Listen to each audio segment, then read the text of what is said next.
Hi guys, it's Sophie and I'm here for my third man book review of Sabrina by Drnaso. Now I'm not going to hold this one up the whole time because it's very shiny, but I will show you bits and pieces as we go. So before I actually talk about Sabrina at all, I wanted to chat a little bit about its inclusion in the Man Booker. For those of you who haven't already known, this is actually a graphic novel.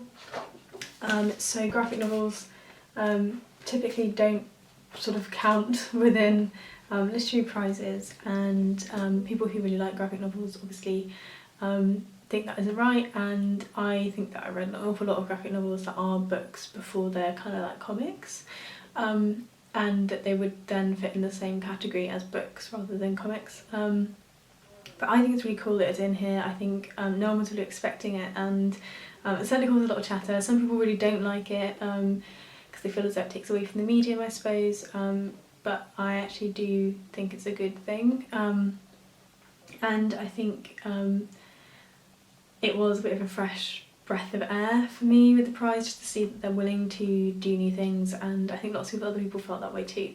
But anyway, let's have a chat about Sabrina.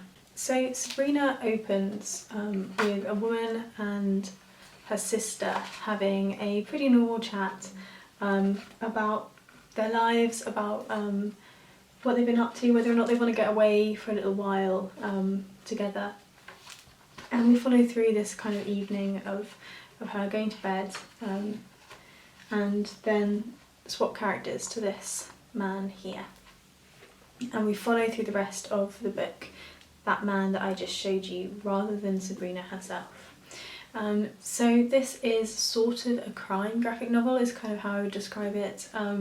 We learn pretty much just after that section I've shown you that Sabrina has gone missing after she's seen her sister, and the man with the blonde hair is her boyfriend. He stays with an old friend of his from school who is called Calvin, and he is in the US Air Force, but he's a desk technician, so he's still working at home and kind of doing an office job really, but is within the forces. And we go through the story, and it's an odd story because it doesn't, when you're reading it, it doesn't feel very much as though it's being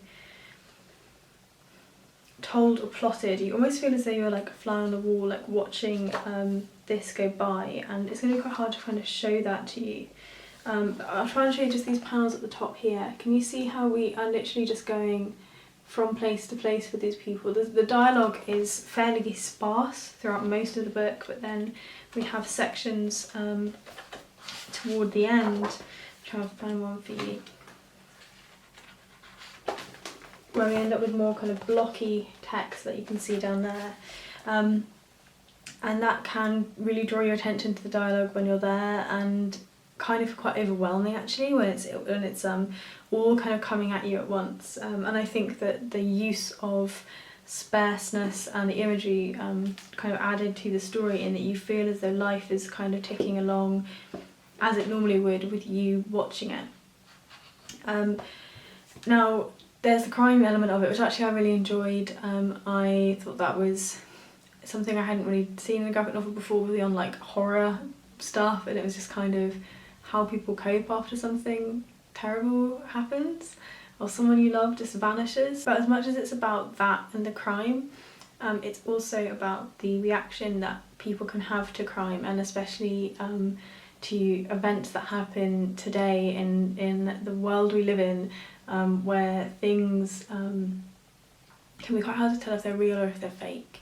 And I think more than Sabrina and more than Sabrina's story, where we are looking at what to believe and what we think is true, about a little bit about conspiracy theories, about not being able to trust your government, not believing that events that have happened. Is kind of talking about things like the people who think that the Sandy Hook victims were actors, or that none of that ever happened, and kind of this almost mass confusion that can happen when we don't have any way of verifying what's going on, and the loss of trust in the government means no one well, some people don't necessarily believe, and it kind of becomes a question of faith as to whether people believe in the stories they're hearing or they don't, and is there one way that's right and one way that's wrong.